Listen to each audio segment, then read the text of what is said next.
Yes, you are now listening to the sounds of Sports Reports as Ordered. You're Coming to you tonight in the middle of Western Conference semifinal Game 1, Golden State in Minnesota. And I didn't come alone because I got with me the world-renowned, the world-famous, born in Texas, raised in VA, representing New Jerusalem. And he wants you to know that Delaware wants to be a part of New Jersey so bad that New Jersey had to go to the Supreme Court just to try to get their land back. Get out, Delaware. He is. This ain't Mr. for Logical. everybody. We Don't ain't bring for everybody. And then, of course, it is I coming to you live from the Alamo. I do believe in Joe Hendry. I do go left so much that you thought I was southpaw. Going left so much that Ryan Garcia should imitate me. I am 2'5". So, like, review, subscribe, share, rate, do all the free things. Tell your grandma about it. Tell your grandma about it and tell her to do the good things. And check her heart first to make sure she can have a liquid death. All right. So, Mr. Logical, there's been a lot going on, right? I got a big old egg on my face because I was talking all last week about how, you know, OKC was partying it up in Disney World and they were going to come back and put 25 on Denver's head. And then Jokic said, not so much, bro. Not so much. Yeah. Thank you, ma'am. So what I'm learning is that if you are a gambling person and you're making a parlay, just take my predictions and just bet the opposite. You're probably gonna hit. We've analyzed, we talked about it, we're using facts and data. I'm bouncing my ideas off of you. We're going back and forth, and we're prognosticating, but come with an educated guess. Mm-hmm. Yes, I still have OKC and Boston in the finals. That is not off the table. Okay.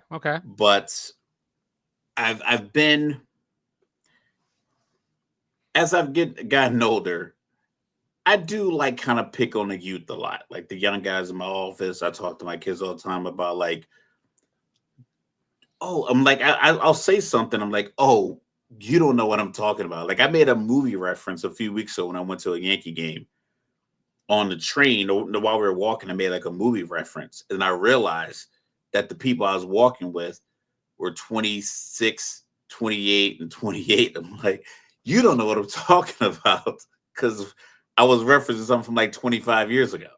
So, but I still picked the young team because I'm figuring like, okay, just you've gotten this far winning games. You have the athletic advantage. I think basketball does, just being more athletic does get you a little bit more. I think in the Lakers series, Minnesota was just more athletic than the most dynamic players on the Lakers. So I've been picking a lot of the young teams. I think they'll turn it around. But I am worried that the way SGA was at the podium, it looked like they were down 3-1 or 3-2 going back to Boston. It just felt too somber. And I don't want that to like resonate and like kind of matriculate to the locker room where it's like, yo, this guy looks a little bit too nervous. He was on his phone for like the press conference. Just not really like into the moment. Like, okay, yeah, we dropped game 1, but people have been swept in the series. So winning 4 games in a row isn't impossible. It just felt like I think young guys might take on that thought of, maybe we're not ready for this. Maybe the moment is too big. So that was along the lines of what I was thinking, is that I'm not afraid for OKC. I still think OKC is going to win this series in 6 or so, but I think they should be scared. Just from the standpoint of when you go back and look at last year, last night we saw some of the same things we saw when they lost to Dallas last year. Who's going to be the next person to come with SGA? SGA, put up 33 points. J-Dub, who was supposed to be that guy, 5 for 20. You look at Chet Holmgren, who I felt was one of the keys to this series with his versatility. He missed the 2 free throws. You know what I mean? And I'm always nervous about free throws because I'm old, right? I go back to Nick Anderson missing those free throws against the Rockets. And he was never the same, as Chris Jericho would say, never the same again. When Karl Malone has said, "Mailman doesn't deliver on Sunday." Deliver on Sunday, yep. And but when it comes to Mark Daigneault, he was the reigning coach of the year until Kenny Atkinson won the award yesterday. So there's this old saying that applies to him that I would like to share with everybody. They say a soldier dies but once. A coward dies 1,000 deaths. You had Jokic on the bench with 10 seconds left. Denver had no timeouts. You had just scored. You fouled Aaron Gordon 90 feet away from the basket. And now guess what? Jokic can come in the game because of you. So then they go down there, he hits the free throws. They fouled Denver again. And I know, a lot of people believe the whole, hey, we're up 3, we're going to foul you and put you on the line. Okay, whatever. Not in that situation. And if you're going to do it, how about you let them dribble up the court, get the clock down to about 5 seconds or so with some pressure, then you foul them. I think that's youth. I think sometimes, like Bill Belichick told Julian Edelman something in the Super Bowl about the punt. He said this: if it goes here, catch it, run out of bounds. If it's deeper than that, just wait for like a fair catch. But it was like, do this or do that. Mm-hmm. I think in that situation, if you say foul after X amount of dribbles, X amount of time goes off the clock, then you leave yourself in a position where maybe that guy gets across half court with the ball and the veteran sees the foul coming and he just shoots it. Mm-hmm. Yeah, Jokic tried that. And like a lot of players do it. So I'm always wary of that move. I just say play the defense you've been playing all the time. It's like, don't play prevent defense. You're winning. Like, I saw a clip today. It was like I think it was like a high school basketball clip. The team was up 1. They were inbound, like the team was down 1 inbound in the ball. They were inbounding from their like the other goal. There was nobody on the dude passing the ball in. The guy comes running across the court, catches it on the run, 2 dribble, pulls up from 3. I'm like, where's the defense? Like someone should be on that half of the court making the pass difficult. But it's like sometimes you just, as a coach, you say, you know what? Don't give up the 2-pointer. Give them the long 3. It's like, but that doesn't mean you can't still apply pressure defensively and stick to that philosophy. So sometimes with a young team, I think you just give them A or B. You don't give them both. And I think A was just foul immediately. Mm-hmm. And it was just dumb because, like I said, there were 10 seconds left. So at the very least, you can trap him, run a couple seconds off the clock as he tries to find Jamal Murray or somebody like that. And if you're going for the steal, the ref probably won't call a foul. Yeah, like if you're active hands. Maybe you get an 8-second violation out of it. I don't know. But the point is, there was no Jokic on the floor. Don't give them an opportunity to put Jokic on the floor. That's simple. Yeah. So then, last year when we were talking, and last year I didn't pick OKC to go to the finals, even though I liked them. And I said, hey, you know what? This team got a rebounding problem. So what they do? They let Jokic come out and get 22 rebounds.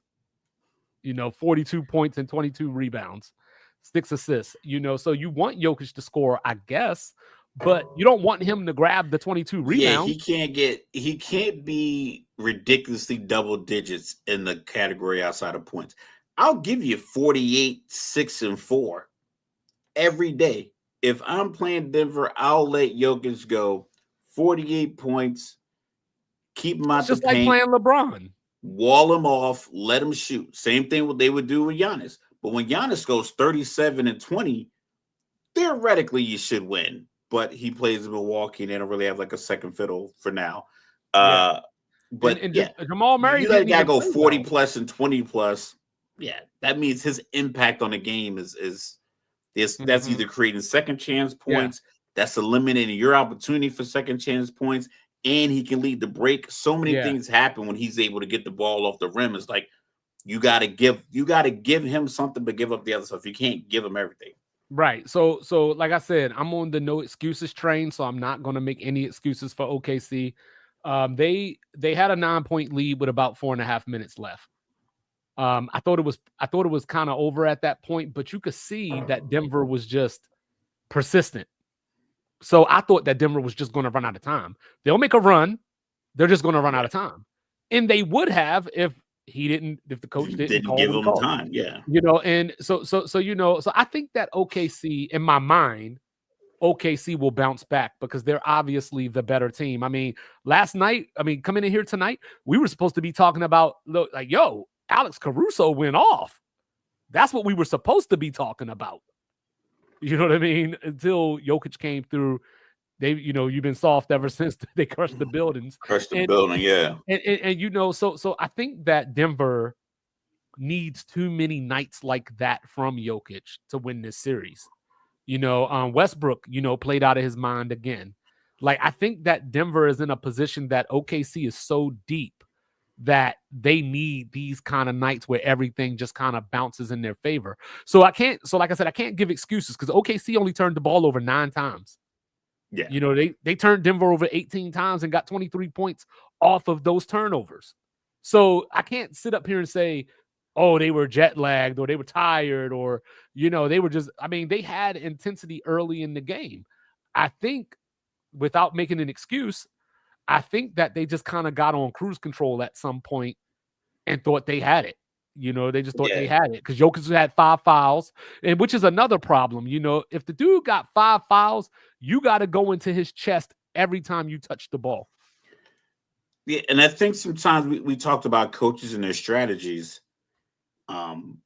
Like I said, I've never been a coach, but I just kind of look at like simple things on the basketball court, the cross field, football field, whatever the case may be.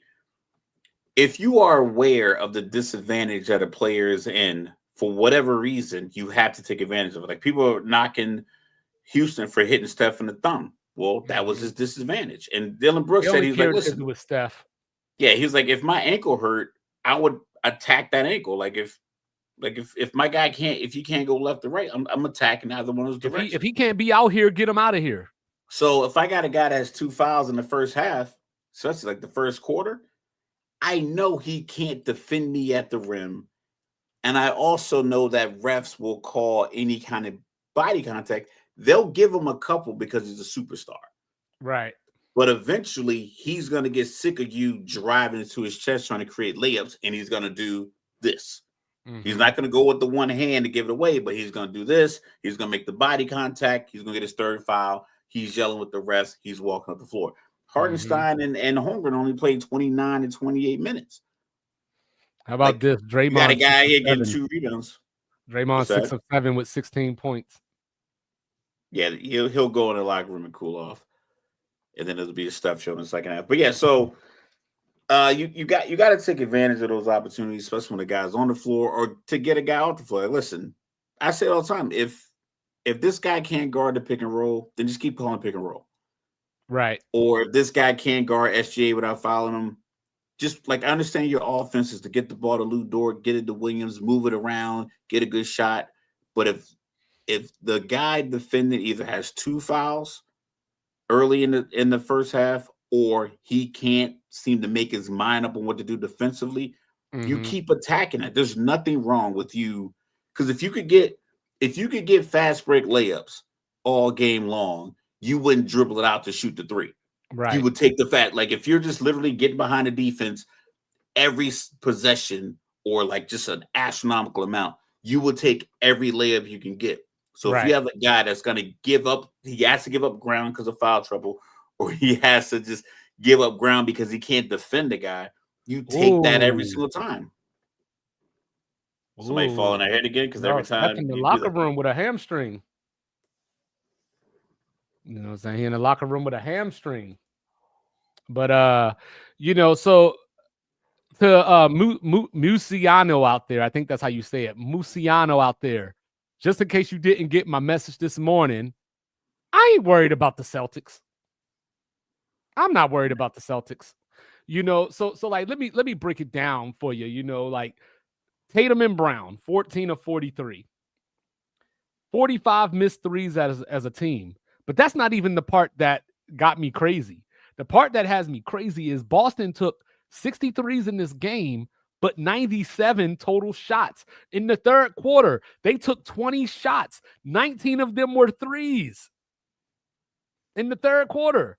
They must not have watched that Houston series where they missed 27 straight threes And, and end up losing that series. Pump fake and take it to the cup. yeah. And then if you add Derek White in there, Derek White had some big moments last night, some big shots, but he was still only 5 of 16 from 3 or something like that.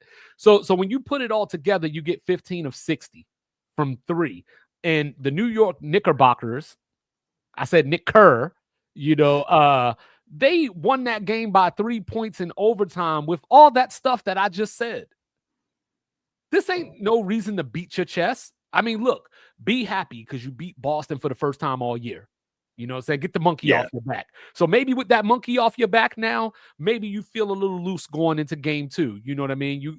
We got him off our back. We got one. We came to – and I hate that whole thing anyway. That whole, hey, let's go get one. Cool. You won game 1. Guess what? You won game 1. You can win game 2. Well, I like the adage that say the series at the start to the home team loses. Well, this series is on and popping. This series is on and popping. And this, like I said, this is something you started saying from the time we started doing our show. Peep the new logo since 2023. You're going to come back to the mean. I don't think OG Anunoby is going to get you 29 points a game, too. Jalen Brunson might get you 40. But if he's getting you 40, that means you're probably not going to get 11 from McBride. Like those points are going to come from somebody else because I don't think the Knicks are going to manufacture more points. I don't think they're going to come out and score 121 points next game, which is probably tomorrow night. Boston will top 105. They are going to go probably 29 for 54 or something like that. They're still going to shoot a lot of them, but they're probably going to hit over 20, 25 probably because they were getting good looks. They just weren't knocking them down. And we could attribute that to rust because, they've been sitting for a while. We can attribute it to the fact that even in their closeout game against Orlando, that game was over 2-3 minutes left in the third. It was like, okay, this is a wrap. And it probably was really without them hitting a 3 in the first quarter. Yeah, it's like halftime was close, and then they just pulled away, and it was like, okay, we have that gear. We have, like I said, 10 guys have green lights in Boston. They're not gonna go cold at home back-to-back games. You know what I was waiting for last night, right? What's that? I was sitting here and I said, it's time, Tatum. It's time. Let me see it. Let me see it. Pause. Because, as I was looking at it, you know what I mean? The game, it was a tight game going down the stretch. And these are the moments, right? These are the Jordan moments, the Kobe moments, the moments where we get mad because LeBron passed the ball to Kyle Korver or whatever. These are these moments where, like, you're the face of the league. You want to be the face of the league. And I'm not, and look, first of all, let me back up. I'm not trying to shit on Jason Tatum. I'm just trying to make a point. You know what I mean? Because these are the moments that lead to you becoming the face of the league. Yeah, these are the throws in the tight coverage. This is the knockdown 3. This is the 8 points in 4 possessions. This is like this is when you put your stamp on a series, even in game 1.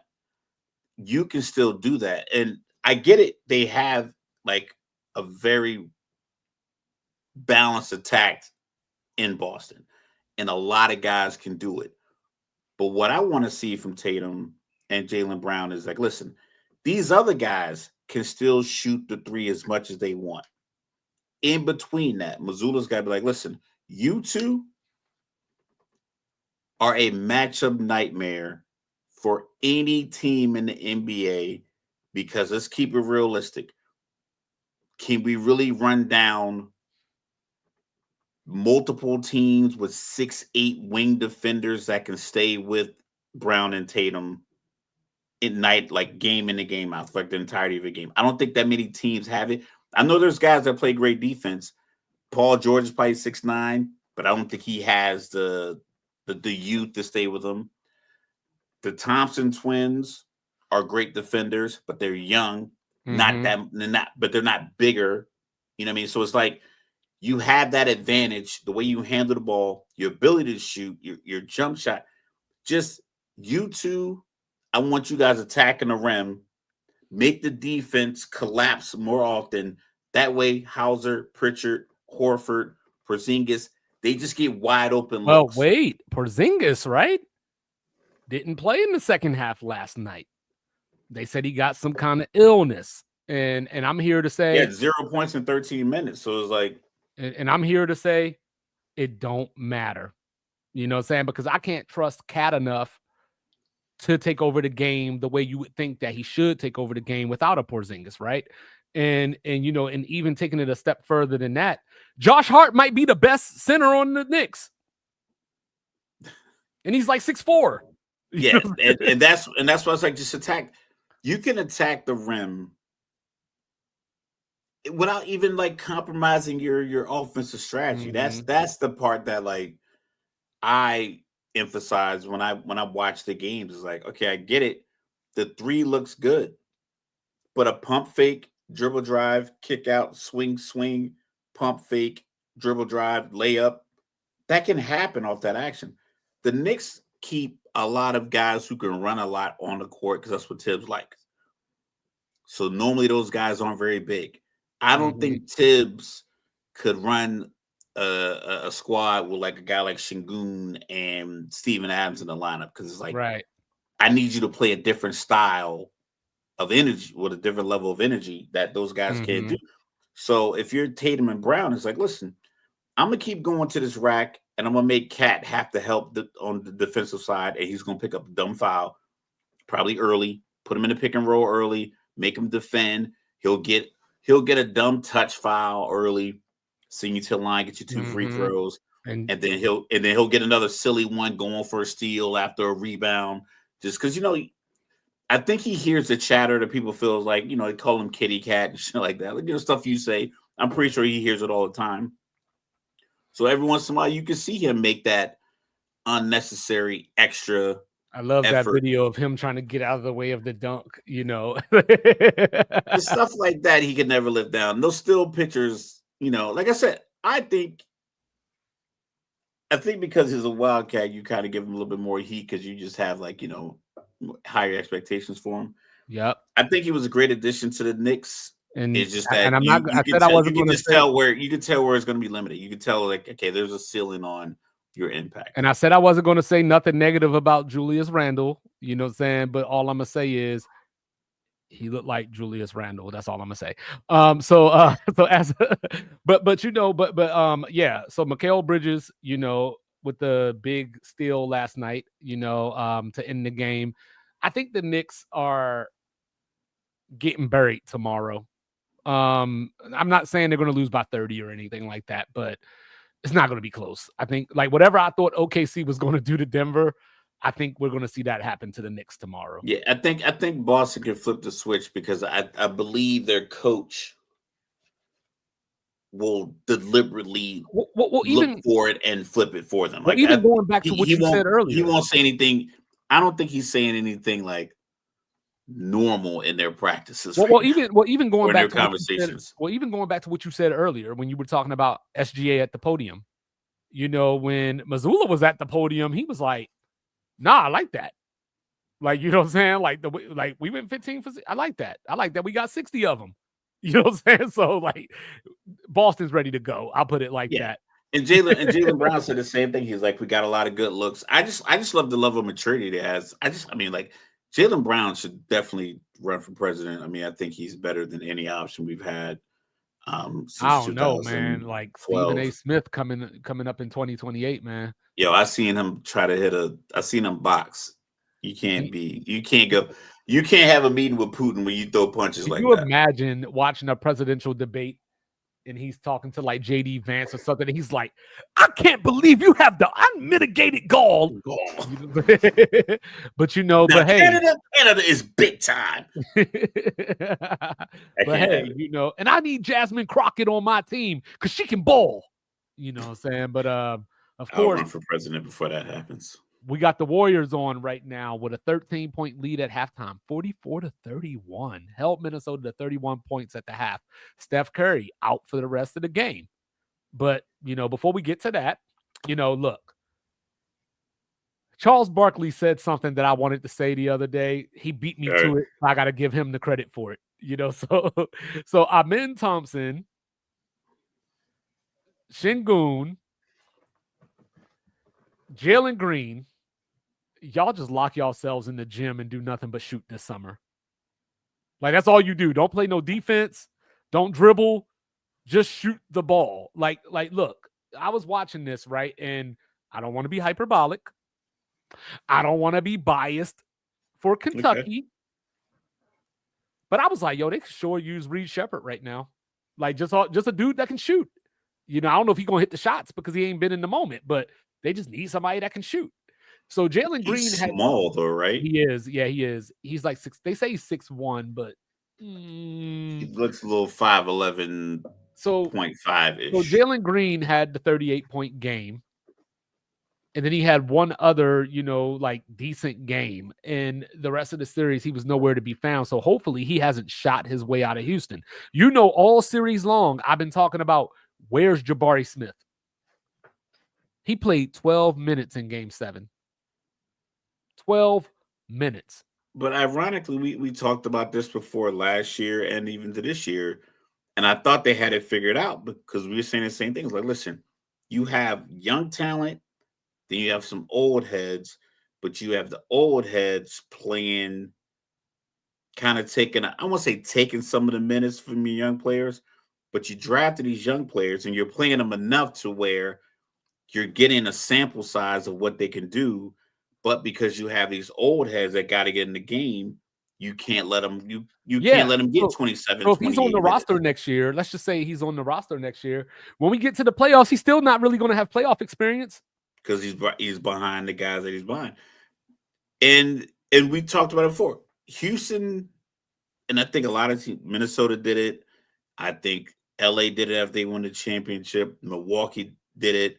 Denver did the same thing. It's like the playoffs, it seems like the regular season ends and then personnel decisions are based off the playoff result. Not looking at the 82 games you played before and the training camp and the leadership and the locker room and the community and everything else that comes along with having a player on your team, a lot of decisions get made based off the playoff result. Houston was going to have this problem no matter what because they had so many young guys that were kind of filling the same position. They kind of did the same thing. And I was watching one of the games, I think I put it in the Hotbox group chat. It's like the Houston offense, one possession, it'll just be Jalen Green dribbling the ball a lot. Another time, it was like Thompson and Şengün in the pick and roll, and then they were sagging off of him. Him and that spin, man. If I see that spin one more time, yeah. So it's like it's just there. When I think about Boston's offense, I know where the points are coming from. I know how they're going to try to get them. OKC, I know how they're going to try to get their points. The Knicks. Jalen Brunson is your dribble, creative shy guy. Cat is your big, your stretch big. Everybody else gets hustle points. Be in the right spot to knock down this. That's what they do. So with Houston, they got to figure out these roles.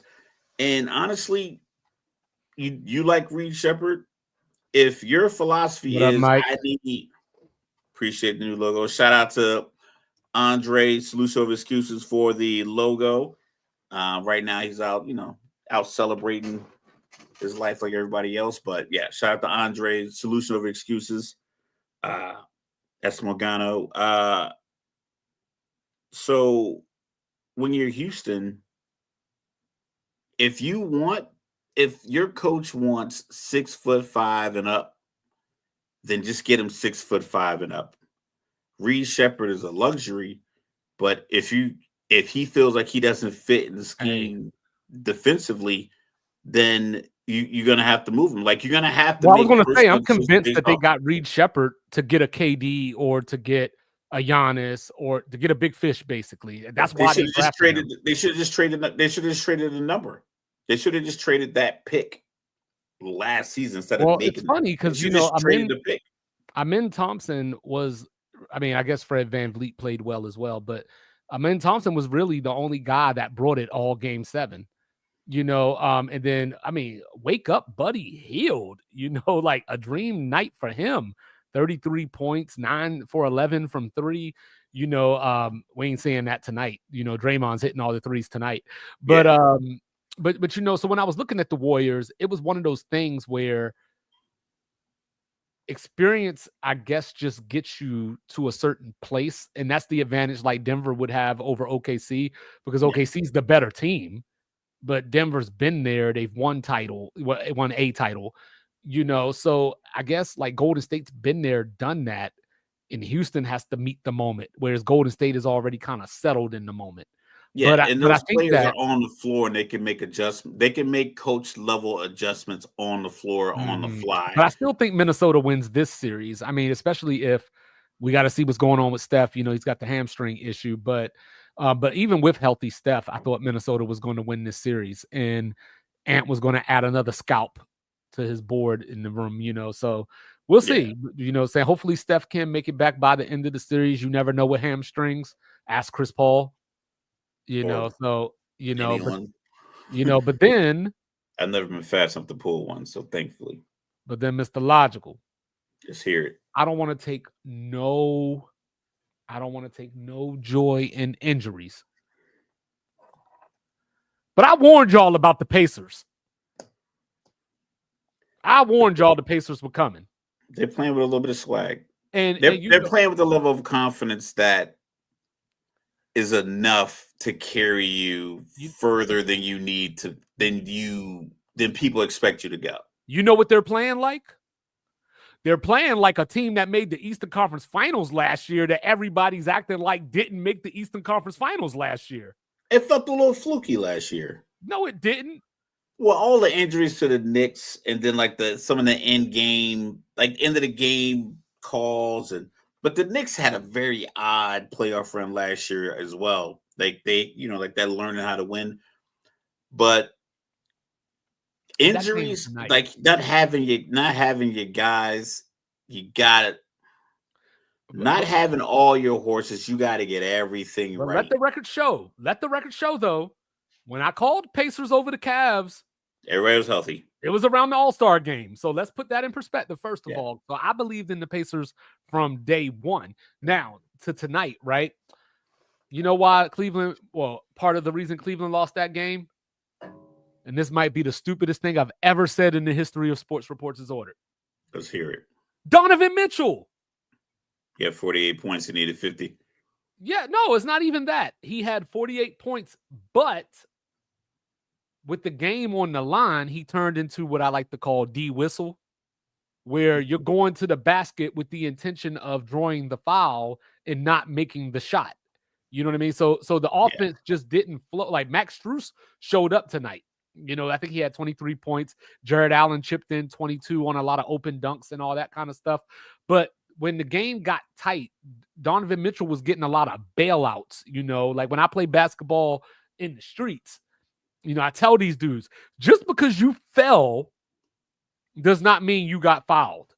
Correct. Just because you're clumsy, Luka, does not mean you should get free. I don't know why NBA players don't play through contact. Granted, listen, I've only played pickup basketball, but I always just thought to myself, if I'm trying to shoot a layup with my right hand, you hit my left arm, and what it is. What it is. If I can get a good shot off my right hand, you hit my left arm, it's good to go.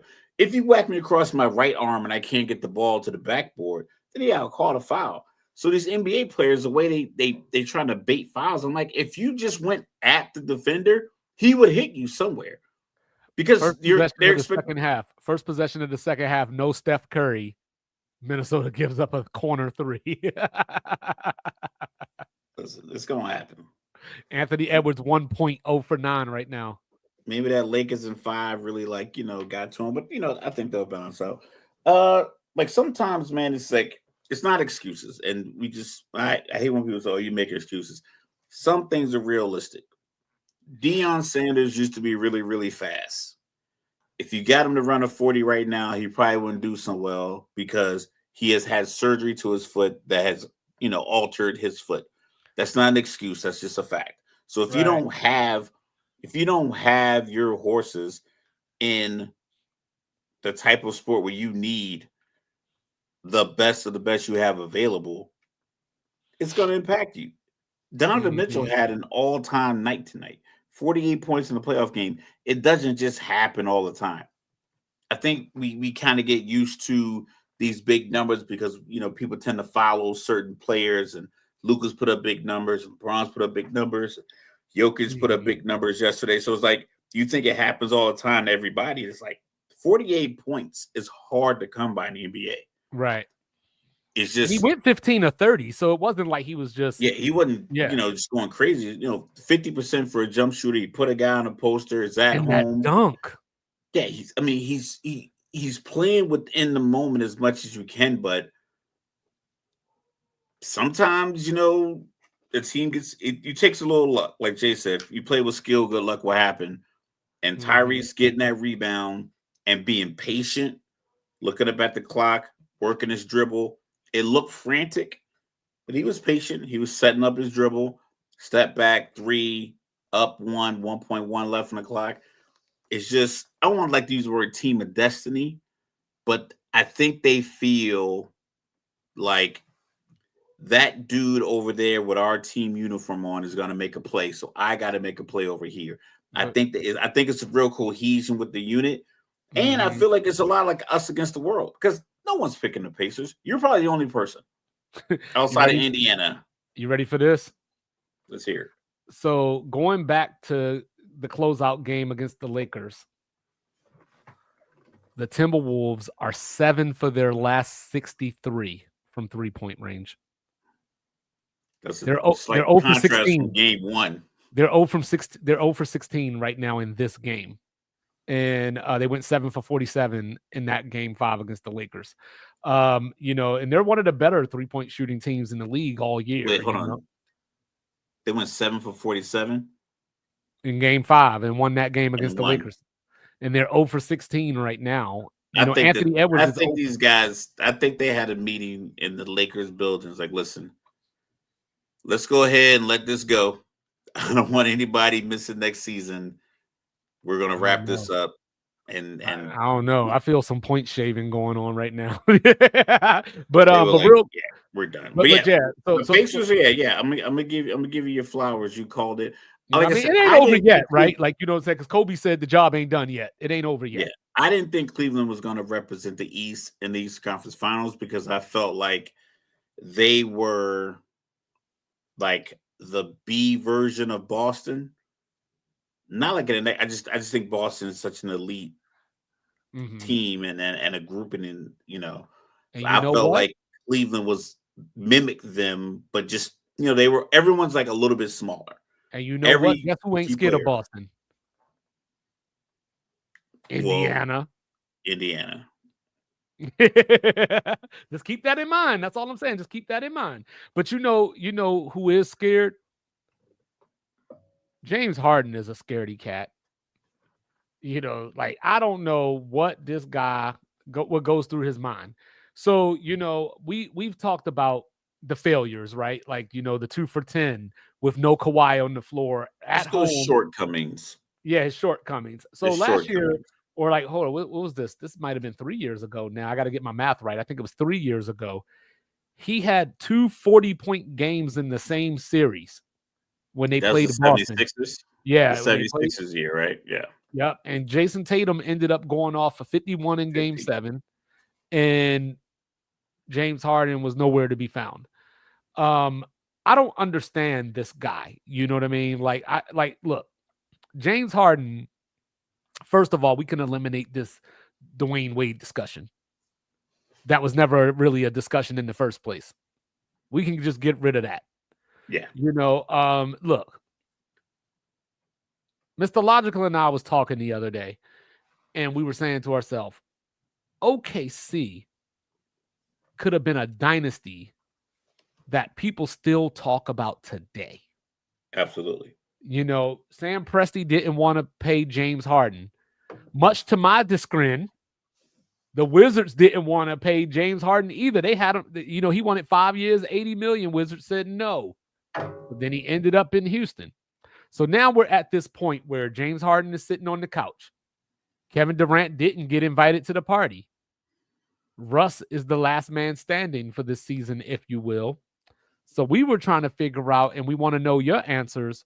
If you could be any of those 3 Oklahoma City Thunder alumni, which one would it be and why? All right, so we've had this conversation a lot about championships and how it seems as if this current media space counts championships and then they factor in your impact and they kind of stretch your impact based off the fact that you won a championship. Mm-hmm. I've long disliked this premise. So Kevin Durant have a couple of championships, a couple of finals MVP, great career, shoe deals, impact, the nickname Easy Money Sniper, Slim Reaper. James Harden had servant. he had the the whole look, the beard, the faux hawk. He had Houston on smash. He had probably one of the greatest, short runs. I mean, he was averaging. I think kind of that a lot of guys dated Chloe. Oh, no. Did he date Chloe? Yeah. I know. Did Ben? No, Ben was dating Kendall. Why are we on this? It's not ETV, but I mean, you're trying to sponsor us. We'll talk about the Kardashians all day. And then you have Russ. I think the easy answer for someone who's counting chips is KD. Mm-hmm. My personal answer, and I think yours is aligned with me. I love Russ's career. If I'm sitting in my study in my house, my lakefront house, when I retire in Utah, and I'm Russell Westbrook.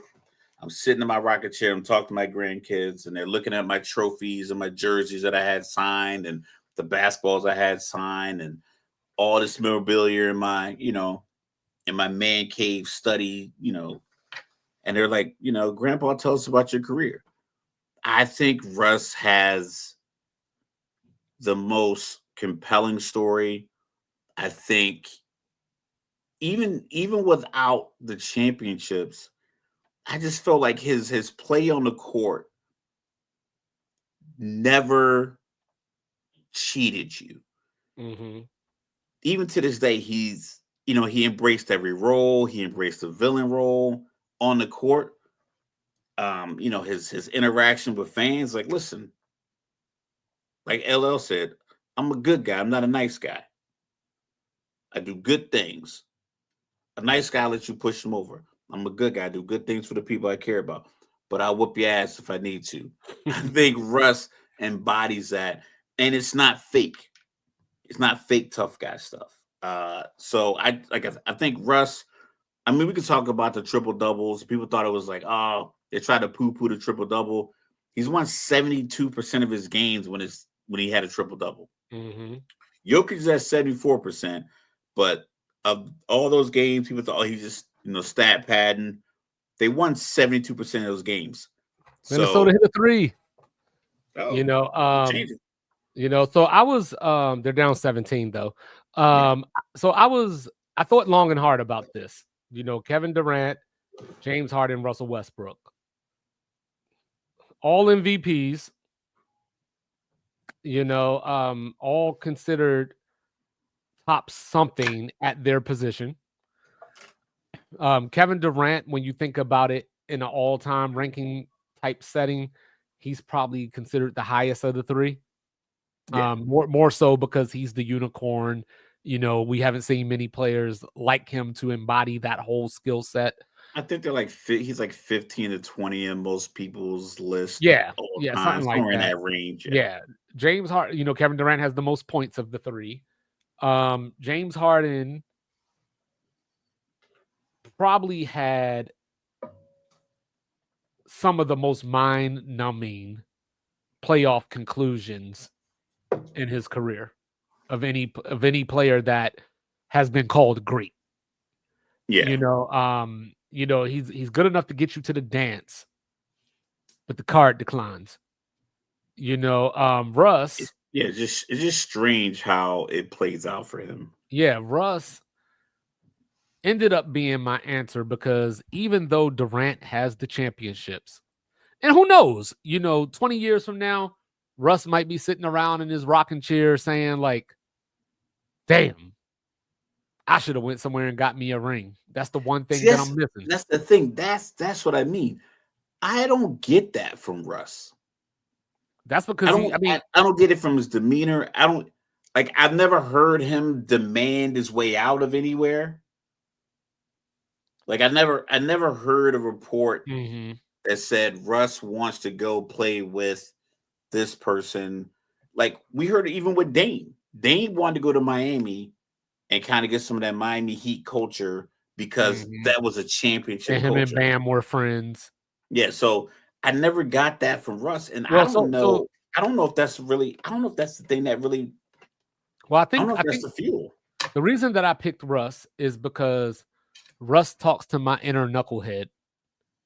Like Mr. Always got to do it the hard way. Take the long road instead of, the easy way. Like you're going to take your bumps and bruises, take your losses, but in the end, you can look yourself in the mirror, because I think that James Harden, if he cares enough, looks at himself in the mirror and just thinks of everything that, like all the opportunity that he missed out on. He had a chance to take down the great Warriors team with Durant and couldn't do it. Then he got another chance the next year where Durant got hurt and he still couldn't finish it with just, without Durant. Because Chris Paul, they were up 3-2. Yeah, right when Chris Paul pulled his hammy, and KD was out. Right. Then you had Durant, won his titles, but doesn't get nearly the respect that a champion should, that a guy with 2 finals MVPs should, because people don't like the move that he took to get to the championship. And I think people view it as Steph's team. That team, even though it's Harrison Barnes there. Well, you failed. Had already had a championship. At that point in time, there was probably an argument. People could have an argument if he was better than Steph or not. But with that being said, but when he did that, that was over. Steph was an MVP already. Already an MVP. But he was also a unanimous MVP. So he's a 2-time MVP. Right. And his team had a championship. And they won 73 games. So even in that short window, when we look at Kevin Durant's MVP from 2014 and the run that they were on, and then you look at Steph's little mini run, because it was around the same time Harden was making his 3-year 30, 31, 32 points a game, 14 assists. The step back 3 just kind of changing the way, the way D'Antoni was viewed.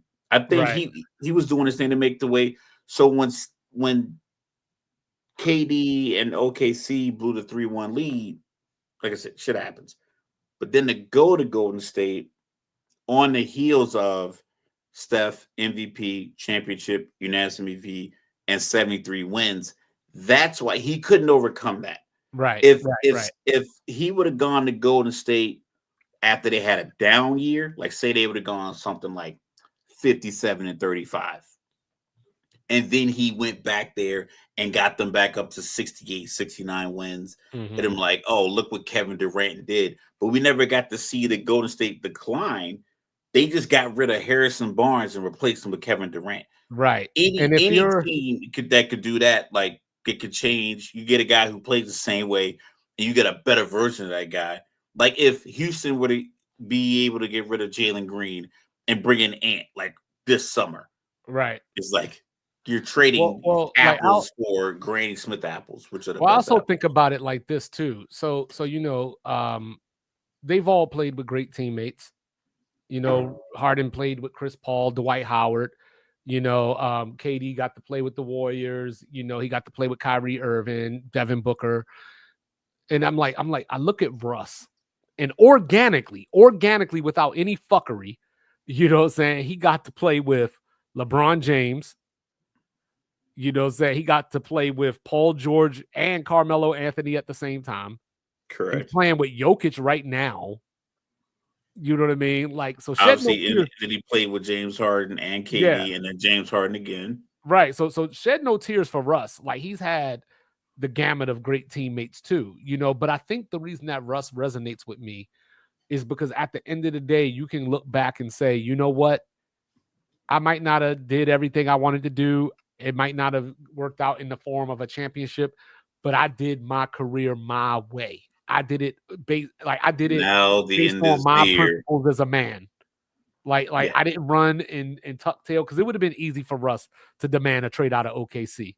It'd have been, especially when Durant left. Like, if he ain't here, I don't want to be here. It would have been easy for Russ. Then he went out there and averaged a triple-double, and then the final game of the season had a 50-point triple-double in a game-winning 3. Yep. And he also, like, let's keep it. And then when Nipsey died, he got to do the 20-20-20. Yeah, that's for Nip. And he did also with that when he was in OKC and everybody left. He still stayed there, did his thing every year, played hard, won his MVP. People doubted him. He brought in. He got to play with Kawhi. he brought in the fashion. Uh-huh. You know what I mean? So it's like a lot of people started doing the over-the-top walk-ins. I mean, I could be wrong, but I think Russ, maybe a little bit of James kind of, in there. But I remember, from my recollection, Russell Westbrook was the first guy that was really coming in and treating that walk from the parking lot to the locker room like an artistic, like a catwalk. And people thought it was goofy, but now it's to the point where it's clear you're doing this because of Russ. He's a trendsetter. Before LeBron, before Kobe, Jordan came in the suit, and that was his move. He was like, I'm wearing a suit. I think Kobe kind of was in line the same thing. LeBron was a sweatpants, like a Nike sweatpants and jean jacket guy, coming in real comfortable. Russ was the first guy that came in with the photographer vest and the holy t-shirt and the Balenciaga jeans and this, he was the first one really doing that. And then, James kind of run with that. And then everybody else started doing it. Buddy Hield, 11 points in the third quarter. So I think that, a lot of us, as we get older and we reflect a little bit, we think about mortality, right? We think about things like, what are people going to say about me when I'm not here anymore? And I think that if we're thinking about that in context with Kevin Durant, it's going to be the disappointment that took the easy way out. James Harden is going to be, the best that never was. And I think Russ is going to be the one that resonates with the common man.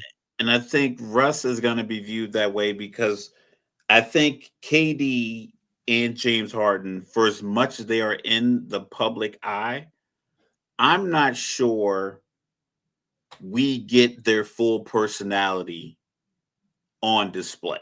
Because James Harden is always in the public eye, but I'm not sure exactly what his personality is. Right. KD does podcasts and interviews, and I think KD is really trying to portray to people like, I'm just a regular dude that likes to play ball. Right. But he's so abnormally different, not in a negative way, but it's like, you want to be a regular dude that plays ball, but you're 7 feet tall, and these are things you can do in the basketball court. There's nothing regular about you. Yeah, nothing regular about you, but to the point where he tries to tell people, like, I'm 6'9". I'm like, it was like, you're standing next to Embiid, and Embiid's listed as 7'2". He was like, Embiid lies about his height. So, like, to the point where I think he wants to be so regular that it's like, it seems forced Whereas Russ is like, listen, this is me. I'm gonna cuss you out in the stands. I'm gonna cuss out Pat Beverly, but he didn't really get on the refs too And you tough. still gonna love me. And you're gonna love me, and you're gonna love me because Yeah. you're gonna hear the audio of like, listen what this dude is saying to me. Russ is So kind of like a he kind of embodies how we view football players. You know, it's a lot. I just remember those tough and conversations people hard-nosed. talking about who could play in the NFL. A lot of Mhm. guys say Russ could play safety. Yeah, I can see that. Anthony Edwards, 4-15. You know what I mean? He's coming along, I guess. He's 4 for 6 in the second half. But then to close it out, old President Cheeto, Mango Head, what I'm saying? President Peach, if you will, got his hands in everything, what I'm saying? So now he met with Nick Saban down in Tuscaloosa. They had a conversation, and now it sounds like he's on board with some NIL reform. So Nick Saban, this was one of the things that Nick Saban told the president. He referred to the NIL model as unsustainable. And this is the golden part right here, Mr. Logical. This is the golden part. I'm listening. It creates, quote, it creates a sharply uneven playing field between schools with more resources and those with less, unquote. So this is the problem with that. You coached at Alabama. You wasn't winning national titles at Missouri. You weren't winning national titles at Illinois. You weren't winning national titles at South Carolina or Washington State. You were at the creme de la creme, getting all the 5 stars you wanted and all that. Who had the unfair advantage then? And then you said, I'm leaving because these dudes' attitudes are changing due to the NIL. No, you just can't control them anymore. Preach. You just can't control them anymore. You're mad. Preach. That they can get the same money that your buddies are getting. If I had an organ in here, I'd be like, Well, see, that's the thing about it, right? So Nick Saban started out at Kent State, his alma mater. You know what I mean? So I think he knows the difference between the haves and the have-nots. Okay. Correct. So he left Kent State. He goes to Michigan State. Okay. So Michigan State isn't Michigan. They aren't Ohio State. They probably aren't Penn State. But they do pretty well. You could probably get a solid handful of recruits from the surrounding states, yes. Right. So then he goes to the NFL, comes back. Oh, I'm sorry, I skipped a step. He goes to LSU, and revitalizes that program into now me and you be having arguments about if LSU is a blue blood. We're not having that conversation if he never went there. You know what I mean? So then you leave LSU, you go to the NFL, quit. Talking about these players transferring and quitting. You quit. Lack of leverage. After saying that you weren't going to quit. And then you went to the best school in college football history. So don't talk to me about unfair versus fair. You know what I mean? When you coached at LSU and Alabama. We'll go ahead and drop my tagline. Don't piss in my pocket and tell me it's raining. This NIL money, the NIL deals, Trump wanting to be involved, has nothing to do with balance.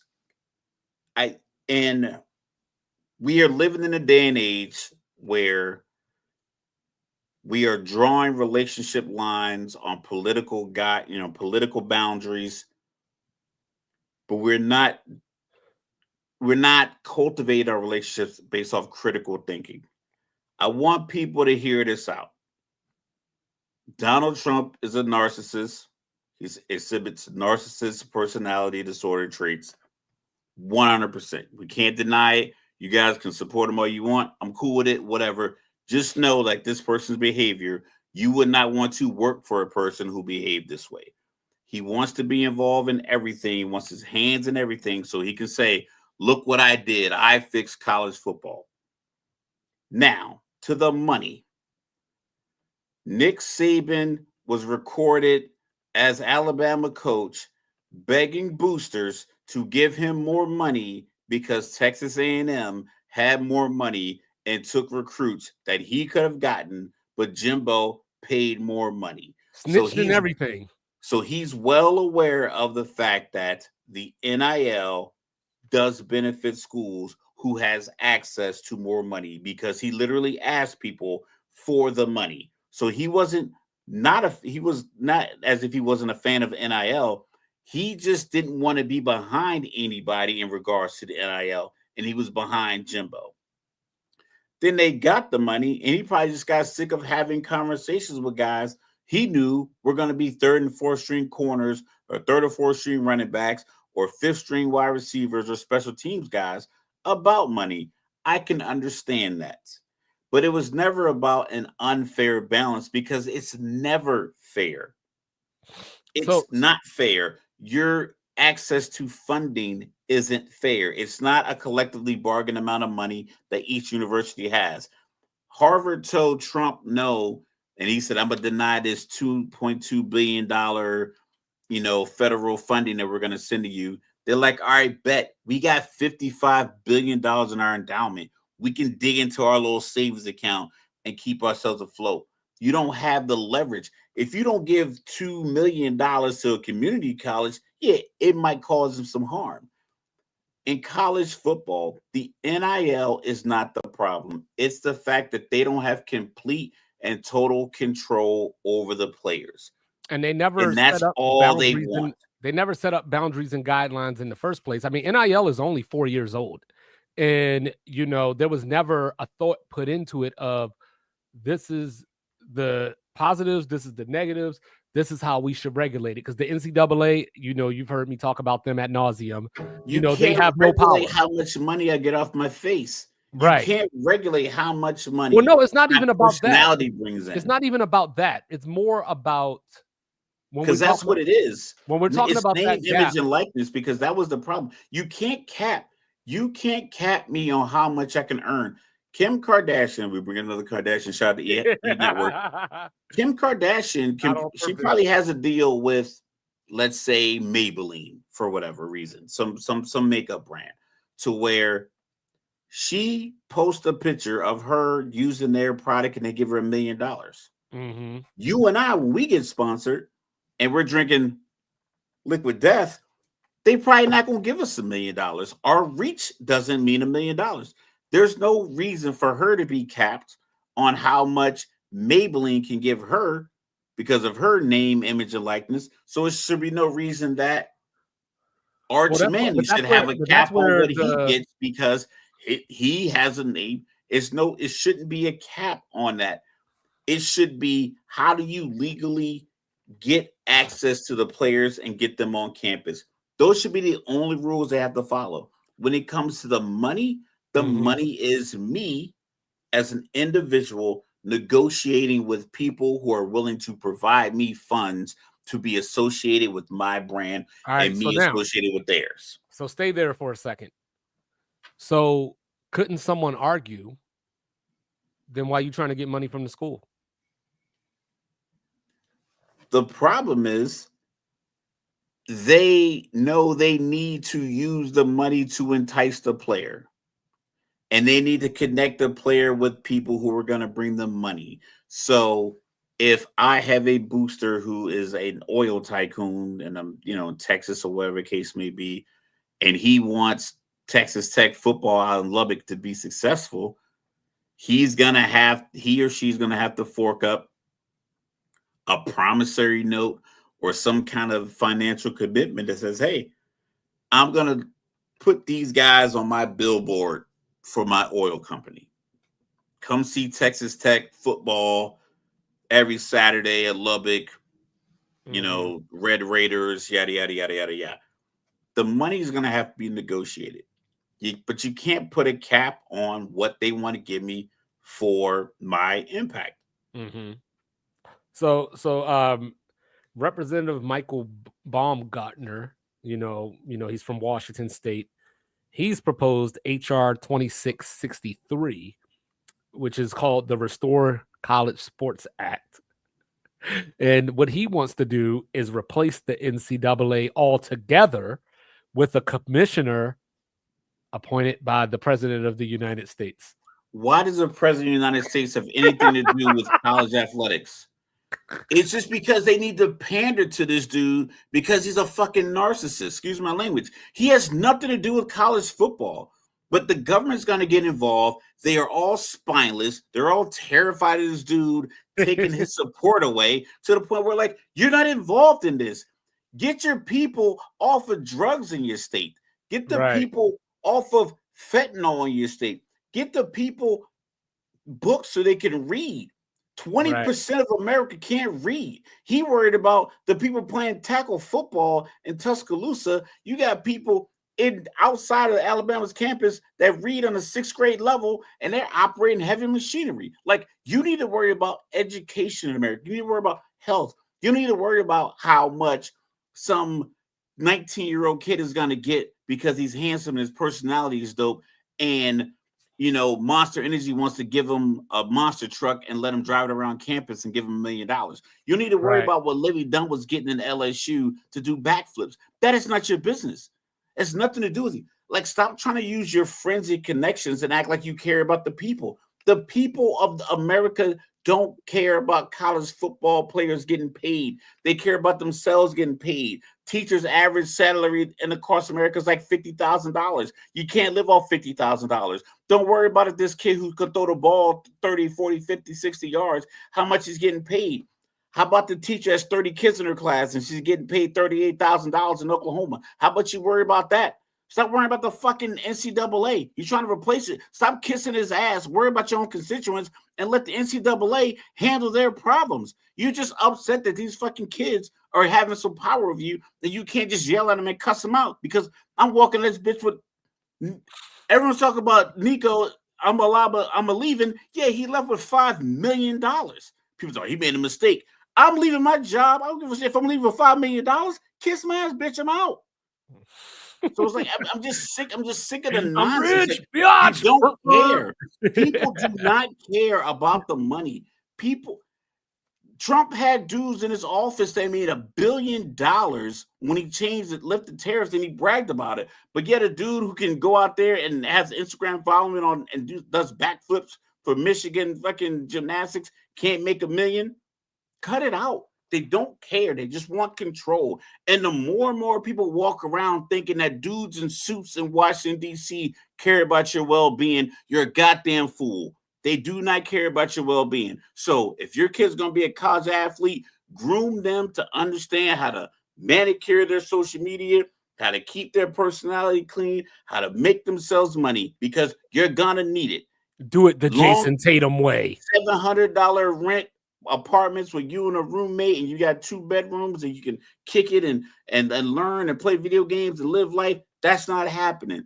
People need money now. Everything costs more. Don't tell me I got to limit my money because I run fast and I can catch passes and you don't want to give me that much money. Then don't coach.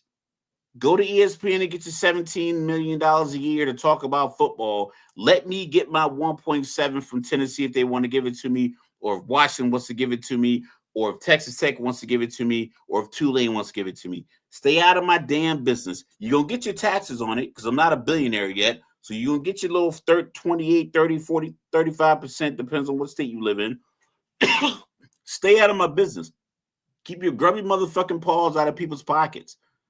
I'm sick of people. I'm sick of billionaires. I'm sick of people in this country taking the sides of billionaires. You're more likely to meet and know someone in your family that's going to get an opportunity with this NIL than you're going to meet a billionaire. You tell me how many people, hands you went to high school with that are billionaires. I went to school with Michael Vick. He's a millionaire. I was down the street from Allen Iverson. He's a millionaire. These dudes live in my city. Millionaires. I met some rappers, some DJs, some other people, some famous people, some chefs. These people are millionaires. You're more likely to meet a millionaire in your life and be connected to them than you are a billionaire. But yet, every single time it comes to money, you idiots side with the goddamn billionaires. Let these kids get their money. Stay the fuck out their business. And I'm done. I mean, I got nothing. You know what I'm saying? Look, at the end of the day, absolutely right. The NCAA is spineless. And like I said, I don't think it's going to be a thing in the next 10 years. Warriors up by 20 at the end of the third. Face of the league. See how quickly things change in America? Get on it. So I don't know. Like, I think that Nick Saban's not the only one. You know what I'm saying? We saw Jay Wright leave Villanova. who I was hurt by because I was like, hey, you're on your way to being one of the best, and just decided like, nah, these They kids getting left, money. Nah. they left because other people that they are trying to mold to succeed started succeeding earlier than they wanted them to. If I have 3 sons and 1 daughter, if they started making the same money I was bringing in this year, just playing video games on YouTube, I'm not going to be like, well, I'm moving since you guys are making your money now. No, I groomed you to be successful. This path is a successful path. I helped you get there. Why am I going to run because now you're benefiting from what I've Yeah, been they teaching talk you. about how I coaches. taught you how to tackle. I taught you these plays. I put you on TV. I put you in these interviews. I recruited you to the school. I did all of this to bring you here. And now you being here you're profiting from it. And I'm like, now I can't handle it. It's crock. It's control. Well, they told us about coaches like John Thompson and John Chaney who this ain't about basketball, this is about life. Well, I'm teaching you how to be men. I'm teaching you how to take on the world.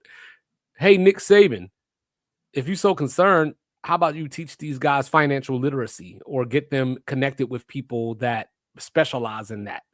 Because you're teaching them life. You don't care about them. You care about your national titles, your reputation. Trophies go to your house. Yeah, the trophies go to your house. And you care about being better than Bear Bryant. That's what you cared about. And now that you're gone from the game, you would probably be a name that dozens of people would sponsor to be the first college football commissioner. If he was the voice of reason and not the voice of control, he would get a lot of people backing him, and they would think, you know what? You have a lot of sway, but instead, like all of these public Republicans are doing, they're just pandering to the current administration and are relinquishing all self-control, self-doubt, self-respect for that matter. They're just giving it up to this guy because he wears a fucking red tie and he combs his hair sideways. You know what would be ironic? As if they did hire a commissioner, brought it full circle, and it was Jimbo Fisher. Jimbo Fisher not getting a job in college football again. He'll get a job in the next 2 years.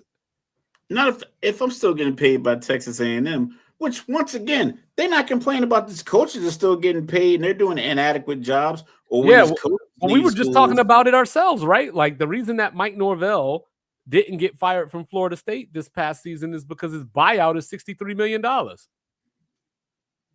And we complaining about people making $2 million. And you complain about how many of these dudes are actually 16 quarterbacks probably make over $1 million in America right now. Maybe 16. Because like you figure maybe Arch, saying maybe Cade Klubnik, maybe Drew Aller. We're just saying hypothetically. Drew Aller, DJ Lagway, the young boy that went to Tulane, whoever went to Duke. I think Utah threw a little bag at their guy. Honestly,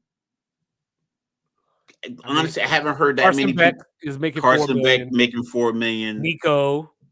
Nico's making a few, few shekels down in California. Many though. Yeah, like it's not 90. Off, it's not 90 kids. Yeah. It's not a kid on every. Even if you went with the top 25 teams, you would think there's probably 2 or 3 kids per team making $1 million. That's not the case. Yeah. But if they still want to stand at the car wash and sign autographs and get $50,000 per semester, let him get his 50 G's. Well, yeah, but if the car dealership wants to put him on a commercial, let him get $1 million. Or remember, Caleb Fran Williams Brown is a Dr. Pepper commercial. Or remember, Fran Brown at Syracuse was talking about like I ain't paying no $2 million for a receiver. Yeah, and he'll go somewhere else, and maybe he'll take $200,000, but maybe you got to work a better deal. I think these guys has got to get better at the deal. So allow them. Look, listen, you make your mistake, and they're probably still getting snaked.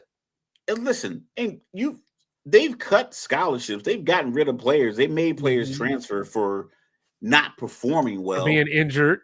being injured, being late, failing the class, whatever the case may be. It's not like players don't move. So if this guy decides that he wants $2 million from you, and you're like, I'm not doing it. You're gonna get 700-800 yards from another guy you bring in. Mm-hmm. Like you're Syracuse, you're Indiana, you're Purdue, you're a top Big 5 conference school. I mean, look, you'll get another wide receiver. Hell, you know, I got one down the hallway that will be ready in 2 years. If you want to bring him to your campus, if you don't want to pay a guy $2 million, he'll come there for tuition and $25,000. What did Draymond do? No, DiVincenzo was guarding Jimmy Butler, reached for the ball. Jimmy Butler fell. And Dante just stood there and put his hands on his hips. And Draymond came and grabbed Dante out the way.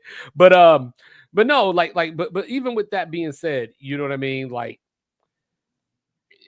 it's just like these guys are probably getting snaked anyway, because I'm sure some of them, like, I don't know about Arch, but some of them have agents. They aren't really agents. They're just dealing with guys who that took them on a boat, took them to a house, and they don't know that house is rented, the boat is rented, and now they're dealing with a dude who's working out of a closet at his grandma's house, and he's acting. Yeah, why don't you teach them about that, Nick Saban, and how to avoid those people and how to notice them and hire people to teach them at the school.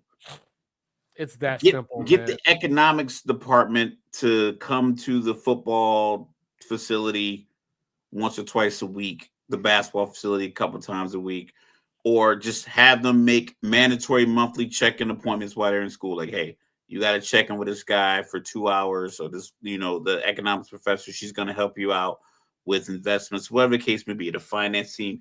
There's people there's resolution to this that's beyond you just bitching and complaining about somebody else's success. Because you can tell, like, I'm pretty, passionate about this argument, because I've had it multiple times. Because people's like, it should be a cap. I'm like, there's not a cap on how much money Robert Downey Jr. is going to get for Dr. Doom, unless it's negotiating his contract. No one can be like, oh, he can only get $1 million because we don't want him to get more than that for this movie. If that movie is going to make $1 billion and you brought me in, I want to cut it at. Or give me 2 points on the back end. Whatever that negotiation is, that's his negotiation. It's not on you to put a limit on it. It's not like they're sharing money. It's not a collectively bargained group. It's not a revenue sharing. That's what I said. That's what I was just about to say. I'm interested to see where this revenue sharing goes. So, the revenue sharing, just like the NFL or the NBA or anybody else. LeBron James gets whatever cut that the NBA players get from whatever, that he gets his money out of that cut. Mm-hmm. The money he gets from Nike has nothing to do with Jackson Hayes. He sells shoes for Nike. Jackson Hayes can't even get a deal with Kyrie Company. Doesn't do that. So it's like, I don't even know if Jackson Hayes could sponsor Starberries. Just like, he might have something, but like, once again, his off the court sponsorship money has nothing to do with Luka, KD, Bronny Jr. If you feel like he doesn't deserve it, that's not on you to determine. It's on the people who are going to pay him to stand at this car wash and cut the ribbon at this elementary school, or shoot jump shots with kids at St. Jude's Hospital. Whatever it is that they're doing, that's on them. None of your damn business. Stop counting people's pockets. Nope. So on that note, get your hand out of my pocket, because it's time for us to bid you adieu. As we finish off the Warriors and Wolves game 1, Warriors up 83-65 early fourth quarter. We'll see if Minnesota can make the comeback again. No Steph Curry, out with a hamstring for the rest of the game. We'll see what that means for the rest of the series. So we'll be back on Friday, with some more follow-up of these playoffs. Hopefully the Pacers up 3-0 at that point, saying, as the series shifts to Naptown, saying. So be good out there. Enjoy your sports. Do the right thing. Quit bitching about NIL. Love you. Like, review, subscribe, share, rate, do all the free things. Do do all the good things. Make sure you have you a liquid death. And above all else, do not bring feelings to a fact fight. Don't do it. Peace.